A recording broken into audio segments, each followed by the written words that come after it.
Welcome po sa aming bayan ng Sariaya. Apo. Ako po si Danny De Luna, ang Unit Head ng Sariaya Historical Heritage Council. At dito rin po ay meron kaming mga kwento ng mga lihim na lagusan. Puntahan natin ang bahay ni Don Catalino Rodriguez. So guys, pupunta kami doon sa may altar. So ito yung mga nakalibing dito. Ay, ito yung nakalibing, oh. At yung ibang bahagi ng simbahan ay nasa 10 pie pailalim. Ayon po sa kwento, ito daw lihim na lagusan na to ay papunta doon sa simbahan. Ang Sariaya isang bayan sa lalawigan ng Quezon na may natatanging lokasyon at may mayamang kasaysayan. Ito ay napapaligiran sa hilaga na maalamat na bundok ng Banahaw at sa timog naman ay ang Tayabas Bay. Dahil sa mga magagarang bahay na itinayo ng panahon ng mga ilustrado, ang Sariaya ay kilala sa buong bansa bilang bayan ng mga palasyong bahay. At ang Sariaya ay may lawak na humigit kumulang 24,500 hectares na ang karamihan ay taniman ng niyog na nagsisilbing pangunahing kabuhayan ng mamayan. Ang lokasyon na ito sa pagitan ng kabundukan at karagatan ay may malaking papel sa paghubog ng kasaysayan, kabuhayan at kultura ng bayan. Nagsimula ang naitalang kasaysayan ng Sariaya sa pagdating ng mga paring Agustino sa isang pamayanang Malay sa tabi ng dagat ng Tayabas Bay, sa lugar na kilala ngayon bilang Barangay Castañas. Ayon sa tala ni Don Agustin de la Cadaba, isang historiador ng Kastila noong 1876, may humigit kumulang na 7,673 ang naninirahan sa lugar sa pagpapalaganap nila ng Kristyanismo. Sa panahong iyon, madalas sinasalakay ng mga Moro pirates ang mga pamayanan ng Kastila sa kabahan ng Tayabas Bay. Ulit-ulit na sinunog ang mga pamayanan at kinukuha bilang alipin ng mga katutubo. Dahil dito, bumaba ang populasyon ng Sariaya at pansamantalang isinailalim ito sa bayan ng Tayabas noong 1605. At sa Sariaya rin matatagpuan ang isa sa mga pinakamahalagang simbolo ng pananampalataya ng bayan. Ito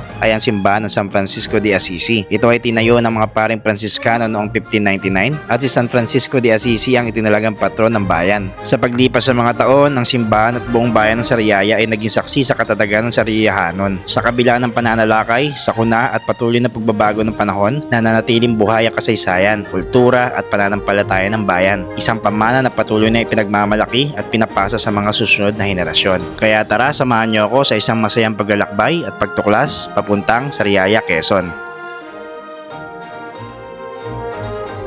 Welcome back po muli sa ating panibagong paglalakbay at pagtuklas. At nandito pa rin tayo ngayon sa probinsya ng Quezon.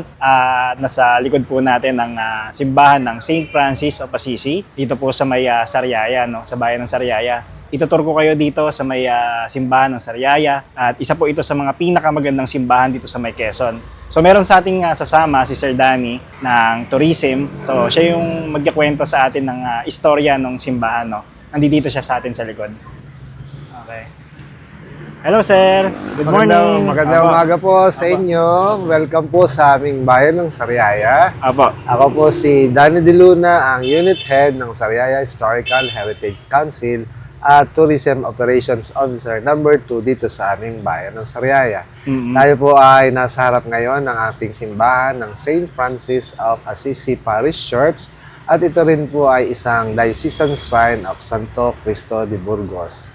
Sa ngayon po, itutur ko po kayo sa aming magandang simbahan ng bayan ng Sariaya at ang maraming kwentong nakapaloob dito sa aming maalamat na simbahan ng San Francisco ng Assisi. Mangyari po ang aming bayan ay sinauna na rin. Ito po ay natatag halos noong 1599 nung dumating ang mga misyonerong Franciscano dito sa aming bayan. At ang isa dito po nga ay si Father Miguel de Linares na unang kura paroko dito sa aming bayan. Makalipas po ang ilang taon, noong mga 1743, ang aming pong ikatlong simbahan o lokasyon ng aming simbahan ay nasa Barangay Tumbaga.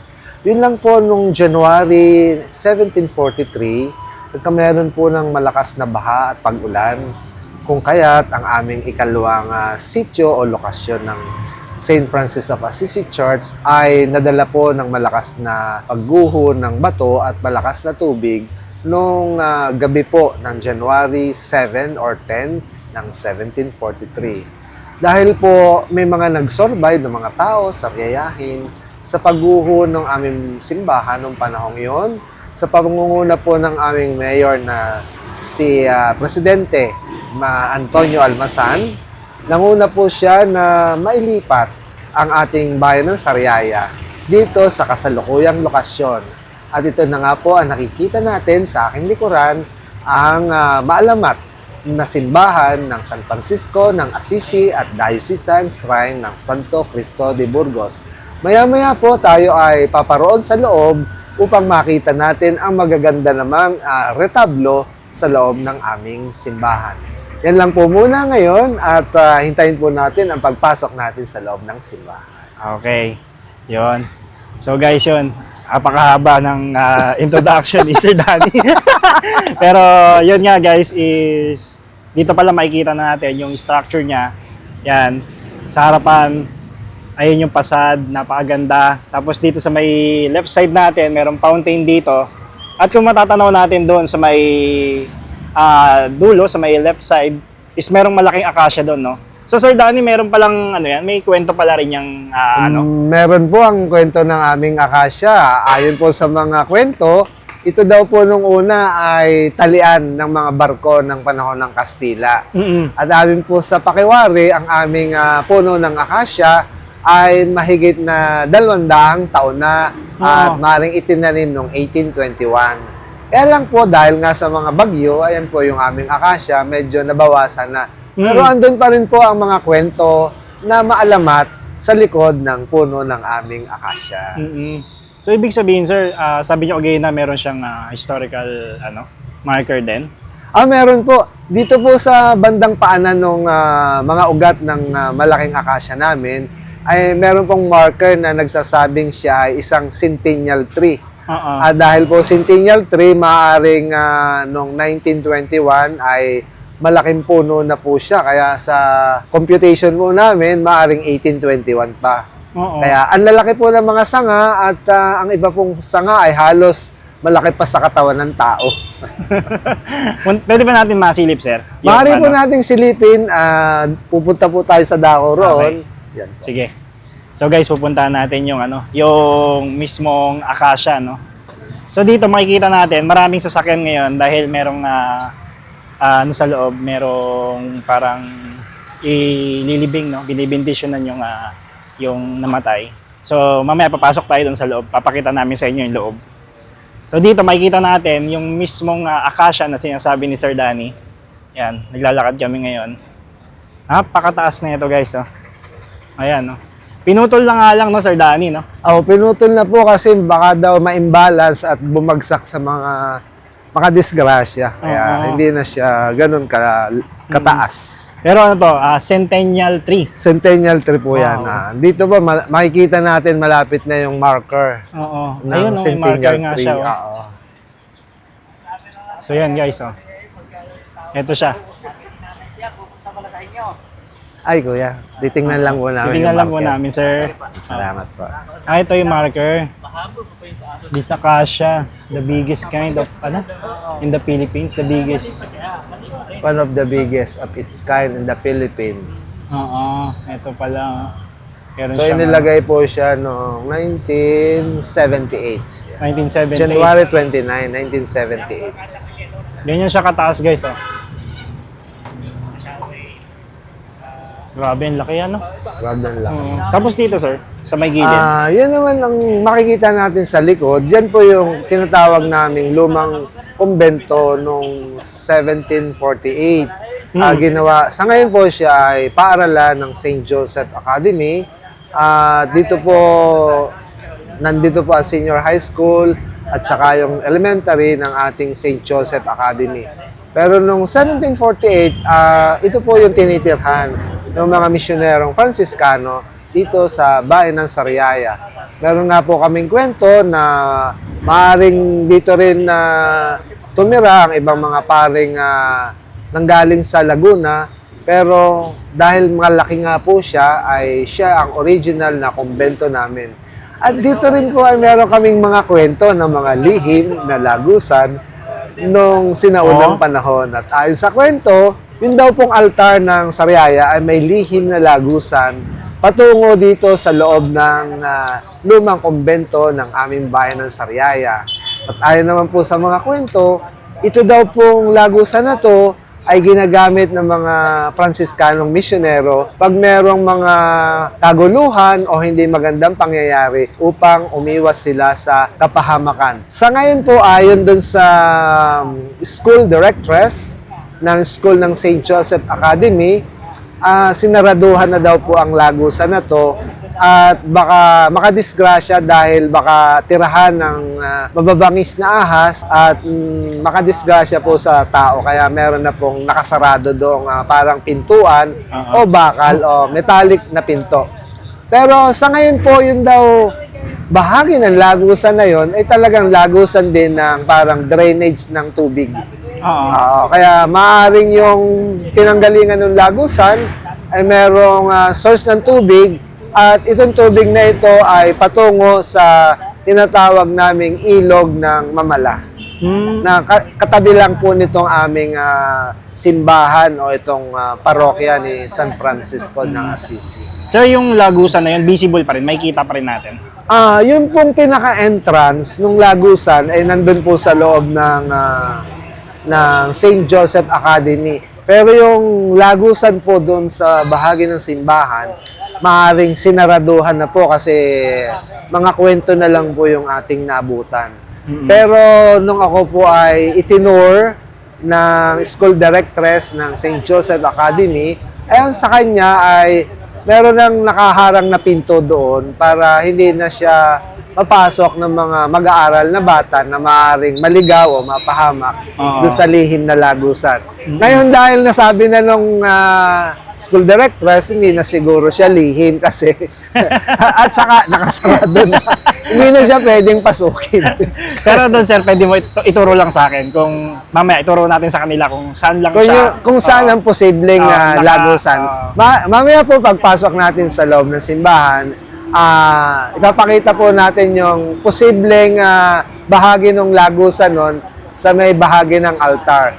Pero ayon po sa mga kwento ay ang lagusan nga pong ito ay daanan ng mga misyonero kung sakaling merong kaguluhan na nangyayari. At may isa pa pong bahay dito na meron daw lihim na lagusan patungo sa simbahan at yun namang simbahan patungo doon sa kanilang bahay.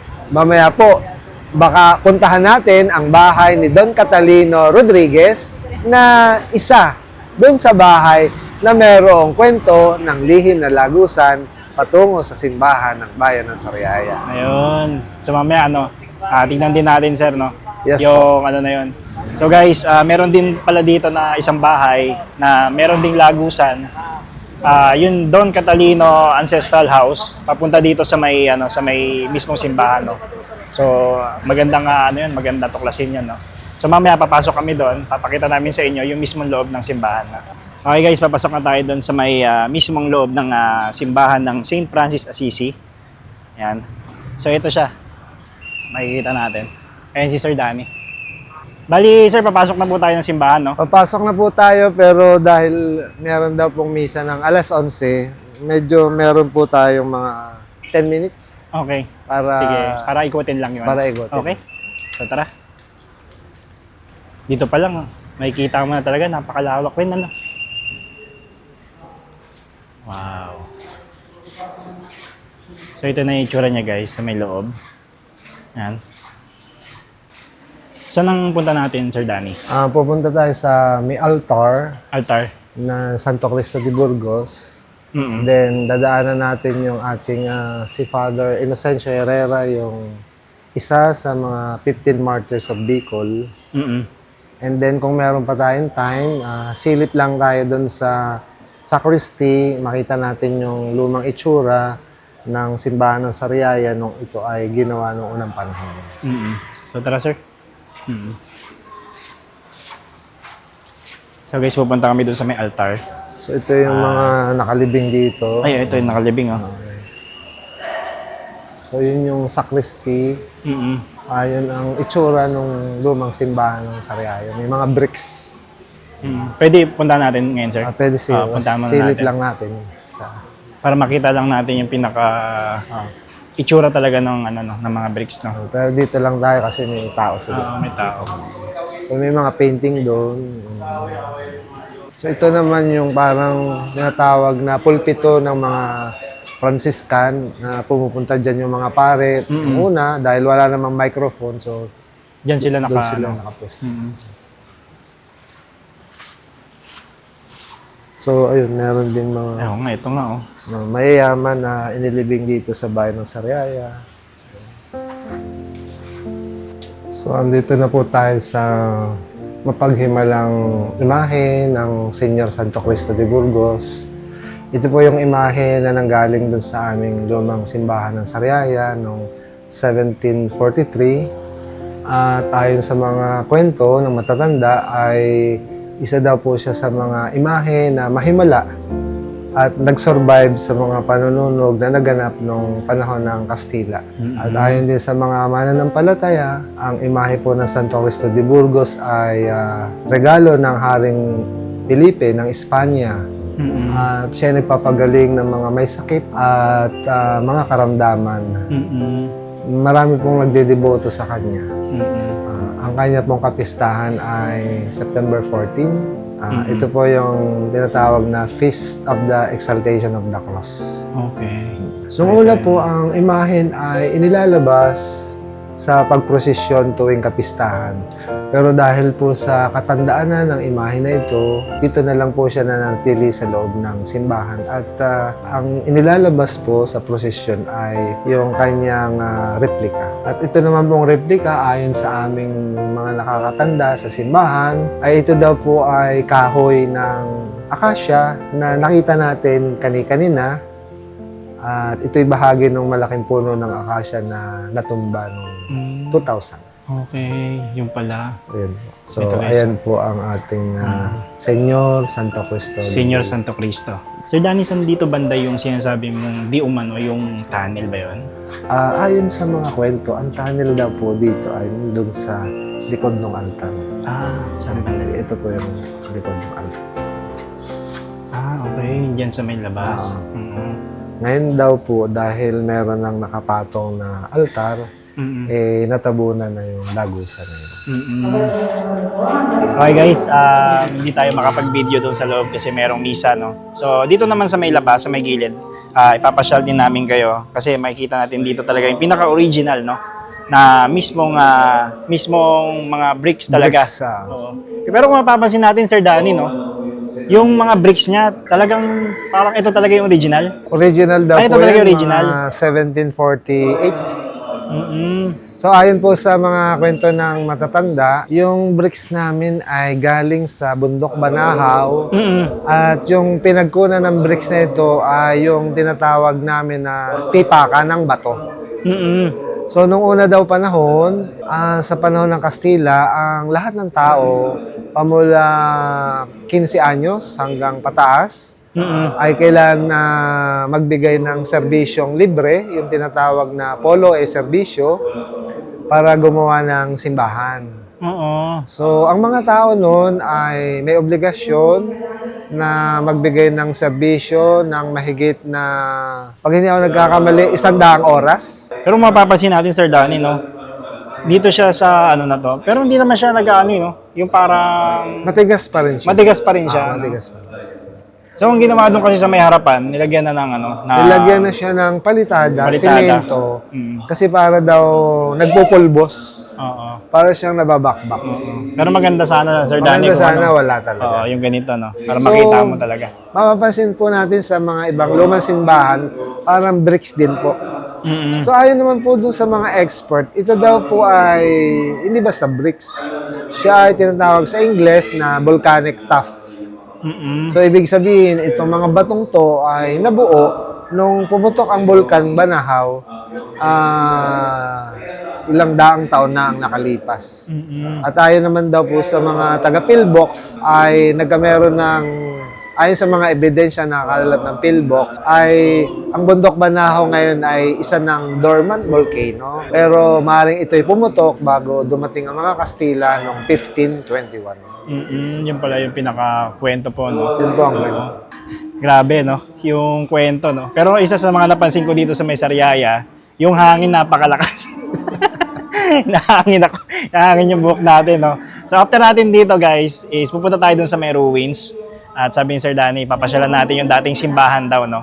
Kung saan talaga original na nakalocate yung mismong simbahan ng St. Francis ba yun? Assisi, okay. So, nakamotor na tayo. So, pasensya na kayo kung walang helmet si Sir Danny. Malapit lang naman dito. So, So, dito siya guys, lalabas tayo ng, ng simbahan. Saan tayo, sir? Dito tayo sa street. Dito. Yan. Di ba, may, magtutur tayo dito. So, mapapansin natin dito guys, yan. Yung mga akasya, ang tataas, oh. Yan. At least para ma-explore na rin natin yung mismong bayan ng Sariaya. Yan. Pupuntahan natin yung lumang simbahan. Ano nga yun, sir? 1703? 1743. 1743. Dito po, no? Ayan, diretso tayo. Ito. Dito tayo. Ay, grabe sir, oh. Mayroong bahay, oh. Lumang bahay ito, sir. Oo nga, no? Pinagshootingan ng ng Shake, Rattle and Roll. Ayan. Tsaka The Baguettes One. Wow. Sino yan? Albert Martinez, Noque Sarna, Maricel Soriano. So guys, babagal lang tayo para at least makita nyo rin yung mga dinadaanan natin, ha? Ayan. Ito yung elevation niya, pababa. Pababa, oo. 200 meters tayo above sea level. Doon pala sa may simbahan, yung pala yung pinakamataas na area. Very thankful tayo guys na maganda yung panahon, no? Okay lang yung, siguro yung ganito kainit wag na lang uulan. Kasi madalas din umulan dito sa may sa may Sariaya. Ito, sir, oh, grabe, no? Luma din yan. Luma rin, no? Kasama sa aming ini-inventory. Wow. Oh, magkatabi. Ayan, no? Ito rin. Bahay ng Ay, ito rin, no? Councilor. Ito, bahay ng councilor. Noong 1924. Talagang magkakadikit yung mga lumang bahay dito, sir, no? Pero hindi nila hindi nila i-develop yung katulad nun, meron din. Meron din. Mga 1950s naman. So ito yung Tumbaga Road. Papunta dun sa ating lumang simbahan. Dito, malapit na tayo, sir. Malapit-lapit. Okay, sige. Grabe, may patur pa talaga si Sir Danny sa atin, ha? Mag-ano na kayo, mag-subscribe kayo. Subscribe na kay Kuya Mario Travels. Pinagalitan. Nandito na po tayo dun sa, ayan, yung chapel. Ito. Ay, hindi mo siya mapapansin, ano? Oo. So yung mga batong nakapaligid, yun ang ating Ay, okay, ito. mga natira. Ayan, naman. Ito, sir, oh. Yan. Saka yung wall, yung unahan na wall. So dahil sarado dito, doon tayo sa kabila. Okay, dun tayo. Yun, no, may bato doon, guys, nakita ninyo. Dito may butas. Ayun, yung ruins niya. Ikot tayo pag ganun, sir, no? Dito na dadaan tayo sa kapitbahay. Ayun, sige. Okay, ano muna tayo? Makikipaki. Okay, park na tayo. Okay, guys, dumating na tayo dito sa may mismong dating simbahan, no? So, ayan, no? Papakita ko sa inyo yung ruins. Ayan. Sir Johnny, ano po yung kwento po ng ruins na to? Ayon sa kwento na nakatala sa mga records ng Franciscan missionaries, ito daw pong lumang simbahan na to ay ang ikatlong simbahan ng bayan ng Sariaya. Noong 1743, between January 7 and January 10, mga alas 6 ng gabi, nagkameron daw po lang malakas na ugong ng pagbaha kasama ang tubig at bato na galing sa bundok Manahaw. At yung pong pangyayaring yun ang naging dahilan para masira po itong ikatlong simbahan ng bayan ng Sariaya. Dahil sa pagkasira niya, ay yung buong bayan ng Sariaya ay napilitang lumipat doon po sa simbahan na nakita natin kanina, yung tinatawag natin St. Francis of Assisi Church. At sa paglipat po doon sa bagong lokasyon, doon na po nanatili hanggang sa kasalukuyan ang bayan ng Sariaya. Ito po makikita natin ang mga lumang bato, batong galing sa ilog ng bayan ng Sariaya, at meron din po mga bato na bricks na katulad ng nakita natin doon sa unang simbahan na pinasyalan po natin kanina. Sir Danny, no? Yung sabi niyo po kanina, etong ruins na yan na nakikita natin ngayon, possible yan na yung pinakatuktok. Tapos yung pinaka-buo, hindi dito sa may ilalim. Opo. Kasi ayon po sa mga expert na mga tumingin dito sa aming lumang simbahan, ito daw pong nakikita natin bato, parang ito yung malapit na sa kisame nung lumang simbahan ng Sariaya. Kasi po may mga palatandaan dito sa mga bato na may lalagyan ng pinaka-trusses o yung mga kahoy. Oo. At meron sa ibang bahagi po ay meron din palatandaan na may mga arko. So kalimitan po yung mga lumang simbahan ng sinaunang panahon na may arko, kalimitan po yung arko nasa pinakatuktok na yun ng simbahan. Sir Danny, pwede ba natin Maaari po, mapakita open natin naman sa po kanila? yung simbahan. Okay, sige. Pakita natin sa kanila. So guys, ito, makikita natin dito. Ito, Sir Danny, ano? Mga ganyan? Original yan? Ito po yung mga batong bahagi ng nagibang lumang simbahan ng Sariaya. Ito Wow. po yung mga bato. Ayan, no? Guys, oh, kikita ninyo, lalaki. Oh. Possible nga. Kasi yung elevation niya, kung makapapansin natin, ano siya, paangat. Ayan. Yung Ito pa po, ayan. inaapakan ni Sir Danny ngayon. Ayan, no? Ito na yung pinakatuktok, ano, Ito sir? yung parang pinaka-arko Pinakatuktok niya, no? So, yan, guys, oh. Diba? Tapos yung sa kabila, yun yung mas malaki, yung Mas pinakapader. malaki. Para pong pintuan daw yan. Oh, ito yung pintuan. Ayan. Ikot ko kayo sa may likuran. Ayan, no? Pero pansin ko sa kanya, may mga ano siya, no? May mga bato sa loob. May Ano? mga bato sa loob. Ayan siya, guys, oh. Hanggang dun sa may likod. Bakas pa talaga, makikita mo pa talaga dito yung ano, yung structure, no? Ayan, no? May mga bato na nilagay, yung palaman, pinalaman nila, ayan, no? Sa may mismong ano, mismong ruins. Tapos dito naman, ito na siguro, sir, yung ano, yung pinaka, ano niya, Tabihan. yung poste. Pinaka-poste. Oo, yan, no? Pinaka-poste. Ito yung pinakamalaki. Ayan, no? Ito part na to. Ayan. Guys, oh, makikita ninyo. Napakalaki niya. So, makasaysayan din pala itong barangay, ano po ito? Barangay Tumbaga. Barangay Tumbaga. Tapos yung bell naman, Sir Danny, nandun doon. Yung Di bell umano. tower po, yung ating nakita dito sa unahan. Oo. So guys, meron pala ring ano, bell na di umano, ayun daw, sabi ng mga expert is doon daw nakalagay yung bell. Bell tower. Bell tower. Dito, oh, laki rin ng puno, oh, sa may right side namin, no. Ayan, tabi-tabi po. Tabi-tabi po. So ito yung ano, yung bell na yan, makikita ninyo. Yung parang may pataas na yan. Yan. So, akit po ako Yan. para makita. Yan. Bakit pa talaga si Sir Danny? Ah, Para ito ipakita po sa yun. inyo, Oh, yan. Oh, yan. Ito po yung ayon sa mga expert tumingin po dito. Oo.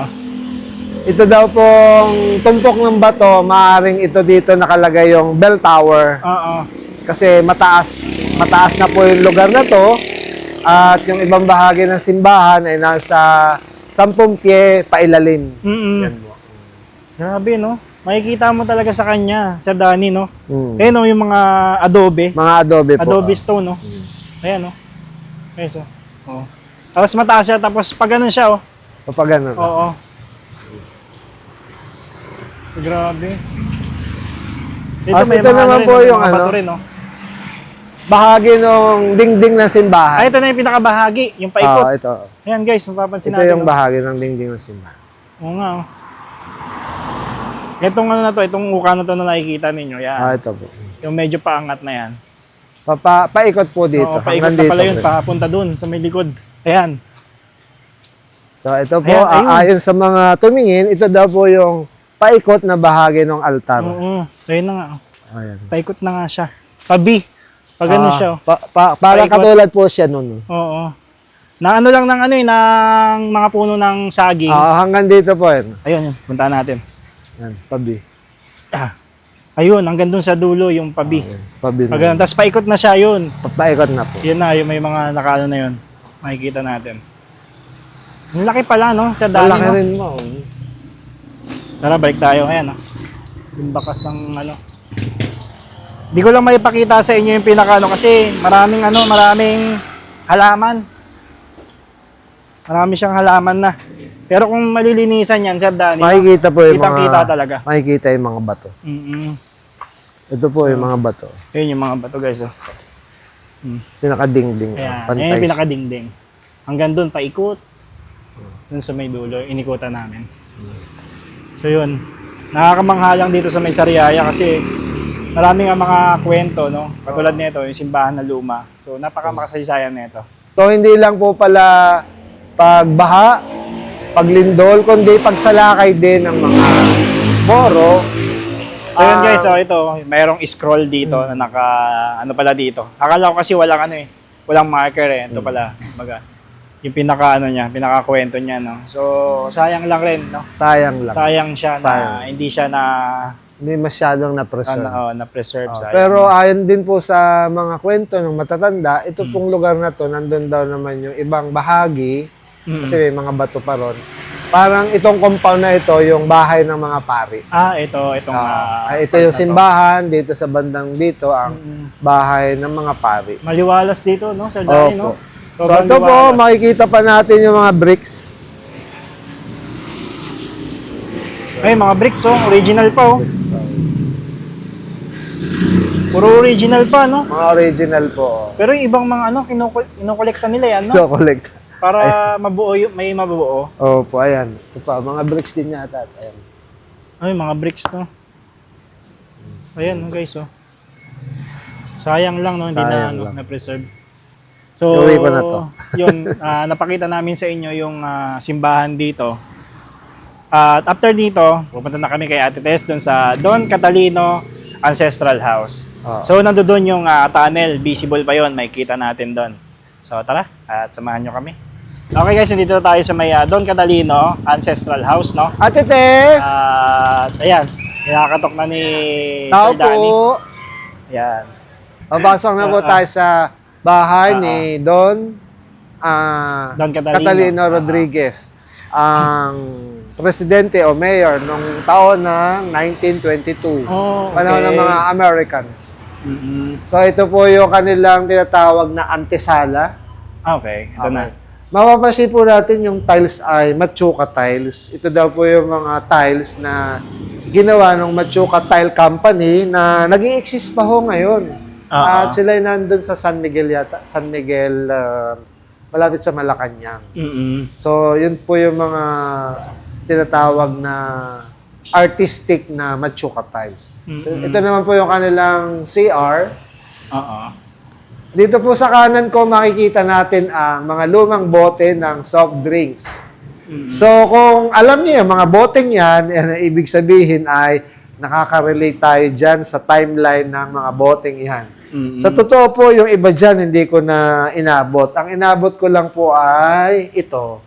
Pepsi Cola, tsaka 7-Up. Mirinda, malamang hindi nyo nakilala ang Mirinda kasi wala nang inabot ko yan, Mirinda. Mirinda. Itong Royal ay nasa plastic na lang pero nung una Grabe. ay mga bote yan. Dito pala na-preserve nila, no? Sir, no?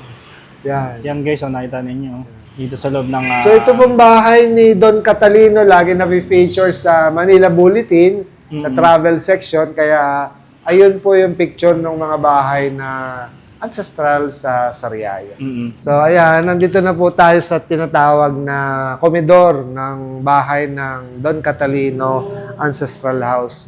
Mapapansin niyo po yung maluwang na espasyo ng kanilang bahay dahil ayon po sa mga may-ari ng bahay, ang bahay po nila ay malimit puntahan ng mga bisita na panauhing pandangal dahil po si Don Catalino ay isang politician. Siya po ay presidente o mayor nung panahon ng 1922. Okay. So, ang isa po sa mga natalang kaibigan niya ay ang dating Pangulong Manuel Quezon at ang kanyang asawa si Doña Aurora. Isa rin po sa mga pambansang personalidad na bumibisita dito ay ang matandang Claro M. Recto Sr. Di po ba? Yan po ay mga kapanahunan ng ating dating Pangulong Manuel L. Quezon na siyang pangunahing bisita. So papasok na po tayo sa kanyang malawak na espasyo ng kabahayan. Ang laki, So yan po. Ang sahig po na makikita natin ay malalaking sukat na nangangahulugan na malalaking puno ang ginawang sahig. At ito po ay yari sa mga sikat na uri ng kahoy katulad ng apitong, yakal, Yakal. ayan, nara. Ayan.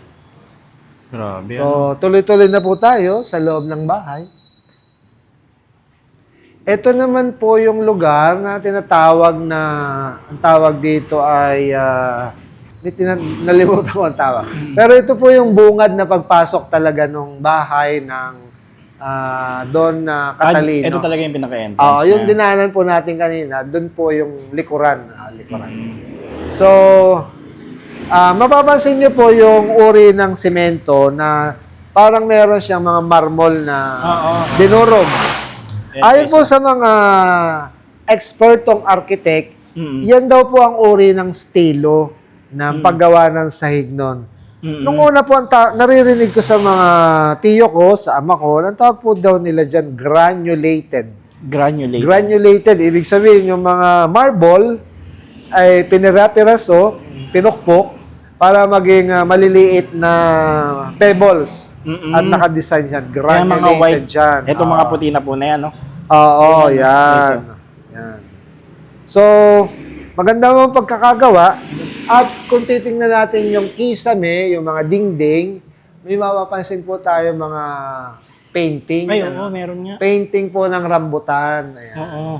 So, yun po yung estilo dibuho na ginawa mano-mano o manual ng mga artisans daw po ay galing pa sa Pampanga at yung iba ay galing pa sa Batangas. Oo. Sila din po yung mga nag-ukit ng mga dibuho, ng mga kahoy na makikita natin dyan. Lalong-lalo na po itong maganda nilang ukit na hagdanan, yung railing po ng hagdanan nila. Grabe, ang ganda. Ito daw po ay kahoy na tinatawag na ebony po ba yun? Na kahoy ng puno ng mabolo. Yun, mabolo. Puno na mabolo. Oo. So, matigas siya. Ang ganda rin ng, ng pagkano ng mga balustre, no? Yan po yung balustre. Balustre. Yan. Kitang-kita po natin na magandang pagkakagawa kasi ito ay gawa sa mano-mano. Hindi siya makina. Ang hirap gawin yan, sir. Oo Ano? po, ang hirap niyang gawin. Sa tigas ng kahoy. Okay. Sige, sir. Saan po tayo? So, dito naman po ay ang makikita natin mga dingding nila. May mga parang mural. Oo. So, yan, may nagsasampay. Meron nga rin dito sa likod ko. Oo, parang mga mukhang foreigner. Ano po. Kasi nga po yung bahay ay ginawa nung panahon ng American period. Ano? Yan. So dito naman po yung mga kwarto at mga gamit ng mga anak ni Don Catalino. Ayan. Yung mga lumang cabinet, saka salamin. So dito naman po yung ating mamaya na natin sabihin yung excited na lihim na lagusan. Dito muna tayo sa ibang kwarto. At mamaya, alam ko, ay kayo excited na marinig ang lihim na lagusan ng bahay ni Don Catalino. Meron daw, so guys, meron daw ditong tunnel. Yun talaga yung isa sa mga pinakamakikita natin dito. Ayan. So ayan po, may ilaw na. So napakasimple lang po ng mga upuan o tinatawag natin mga muebles, ano? Kasi isang lamesa lang, isang upuan, para ma-maintain nila siguro yung tinatawag na spaciousness. Ito guys. Hindi katulad ngayon, punong-puno ng gamit yung mga bahay natin. Sila ganyan lang kasimple. Simple, no? Pero malinis yan. Malinis, maluwang, at maaliwalas. Kung ano yung dati, ganun pa rin, sir, no? Ganon din po ang itsura niya. So, ito po yung mga kwarto ng anak ni Don Catalino. Ito. Ito pa rin yung dati, Ito no? pa rin yung dati. So, ganun pa man, makikita pa rin natin yung mga dibuhong parang floral o may mga bulaklak. So, in-embellish lang yung pong mga, siguro, pinatungan lang nila, pero yun pa rin po yung original na disenyo at mano-mano pong ginawa ng mga tao. Mga artisan. Yan. So, alam ko po, excited na kayo sa lihim na lagusan. Tutuloy na tayo sa lagusan. Okay. Habang tayo naglalakad, pero bago yon, ipapakita ko ang pinakaluho na kagamitan dito sa bahay ni Don Catalino. Ito yung tinatawag na bathtub. Bathtub. Ito po yung liguan na parang imported na sa ngayon ay may mga bathtub tayo sa bahay. Pero noong 1922, meron na po silang bathtub at meron na rin silang shower. Ang tanong, Meron ba silang water pump? Wala daw po silang water pump kasi ang tubig na ginagamit sa bahay ni Don Catalino ay diretsong galing sa pinagmumula ng tubig ng bayan ng Sariaya, yung bukal na galing sa bundok Banahaw. Banahaw, oo. Kaya ibig sabihin, malakas yung pressure Oo. ng tubig nila. Tsaka malamig ang ano. At malamig, sariwa. Yan. Mm. Di na po tayo papasok sa CR. Alam ko naman pong, alam nyo na itsura ng CR. Pero andun po yung bathtub. Ayun yung bathtub. Ipakita natin na. Wala talagang binago dito, sir, na. Wala. Oh. Wow. Yan pa rin yung dati. Yung bathtub yun daw. Ah. Pati yung mga lalagyan ng sabon, Ayun, lalagyan ng ano. Mm-hmm. So yan, guys. Na-preserve pa rin talaga. So yun. Makakamangha sa ano na to sa bahay. Ang daming kwento. Ang daming kwento. Oo. Ito nga pong mga drawing o mga painting may kwento eh. O, kung makikita nyo po dyan, may pugad ng ibon na may itlog. Dito naman ay pugad na walang itlog. Sa dulo po ay pugad na napisa na yung itlog. Ayun, yun na doon. Oo. Ito po. Ayan, no? Di mo ba? Oo nga, no? Ang galing. Yung pugad may napisa na yung Napisa itlog. na yun, guys. yan, Napisa na siya. Di mo ba? Doon kasi sa kabila, hindi pa napisa eh. Dito galing, naman, ano? dito lang po sa kabila, lumipad na yung itlog, yung ibon. Oo, ito na. Ibon na siya. May mga meaning talaga, no? May mga meaning po. Ano naman nangyari dito? Ayun, lumipad na palayo. Oo, palayo na siya. Palayo na ang ibon. Nagsimula sa itlog hanggang sa lumipad Oo, na. naging malaki na. Kumbaga, ibig sabihin, malaya na siya. Malaya na. Matanda na. Kaya na tumayo sa sarili. Ayun, may mga ibig sabihin, kanilang painting. So, ano po, papakita na natin ang lihim na lagusan ni Don Catalino. Ako gusto ko na rin makita eh. Tayo na po. Tayo na po. So, ito po ang kwarto na ayon sa kanila ay may lihim na lagusan ni Don Catalino. Pero bago ko ipakita yan, ito po yung mga damit ng mga anak ni Don Catalino. Ito. Ito pa rin yung dati, Ito pa rin po. 1900s. 1900s. Tapos ito yung kanilang mga maleta Ito mga maleta, guys. Oh. na hanggang ngayon ay pwede pa rin gamitin kasi bakal at saka balat. Oo. Ayun po. Ang bibigat niyan, no? Ang mabigat to, metal. Ang bigat. So, asa na po yung lihim na lagusan? Nandito po ang lihim na lagusan. Pwede ba nandito? natin buksan? Pwede ba natin buksan yan, sir? Makita nila. Tingnan natin. Ay, oo nga. Ay, pwedeng Meron buksan. Ayan. Ito po ang lihim na lagusan ni... Guys, grabe, oh. At ang lihim na lagusan po ay merong May bolt? bolt. Ay, Pero wala na pong laman yan. Wala na. Ayon po sa kwento, ito daw lihim na lagusan na to ay papunta doon sa simbahan. Ay, yan yung sinasabi niyo po kanina. Oo, at Galing nung unang panahon, pag yung mga pare ay nakakaramdam ng halimbawa hindi magandang pangyayari, ay dito daw po lalabas. Ayon po sa kwento, hindi natin alam kung totoo o hindi, pero kwento na nga lang po yun. Pero sa ngayon po, ito yung bahagi ng lihim na lagusan at nilagyan na lang ng bolt. Para hindi Yung na bolt ay hindi na nagagamit, wala na pong laman siya. Pero yan po talaga yung Ito po yun. lagusan. Ito po yung ayon sa kwento. Yan. Mga ilang, paano kalayo yan sa ano? May 1 kilometro, no? Baka, Baka kasi mga paliko-liko naman po yun. Grabe, guys. So, siguro gagapang, hindi natin alam kung paano tayo maglalakad doon. Pero Gulat ako dun. May yung ano dito. Tsaka sikreto talaga siya, sir, no? Hindi mo siya mapapansin. Hindi mo siya May mapapansin. ano. Yan. Pero nung araw talaga, siguro, hindi mo talaga yan makikita. Hindi mo makikita. Yan. Ano ba mga laman nito? Ito, meron pang ano. Meron pa mga damit. Ay, pero bago na yung damit. Mga kosti. So yun, sir. Ang dami niyo pinakita sa amin sa bayan ng Sariaya, no? Apo. I-invite siguro natin yung mga subscriber natin and followers natin, no? Kung pupunta sila dito sa Sariaya. Ayan po, kung papasyal kayo sa amin, punta lang po kayo sa bayan ng Sariaya, mag-like, mag-subscribe po sa ating link ni Mario Travels para naman po mapanood nyo ang magagandang makikita o magagandang tourist spot dito sa bayan ng Sariaya lalong-lalo na po ang aming ancestral houses. At marami pa po yan. Pakita lang po yan, marami pa pong bahay na maaari nating makita sa susunod na kabanata. Hi, ako po si Sir Danny De Luna, ang Unit Head ng Sariaya Historical Heritage Council.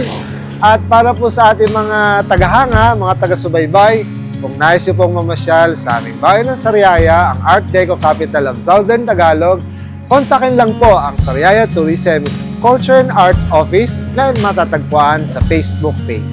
Marami pong salamat.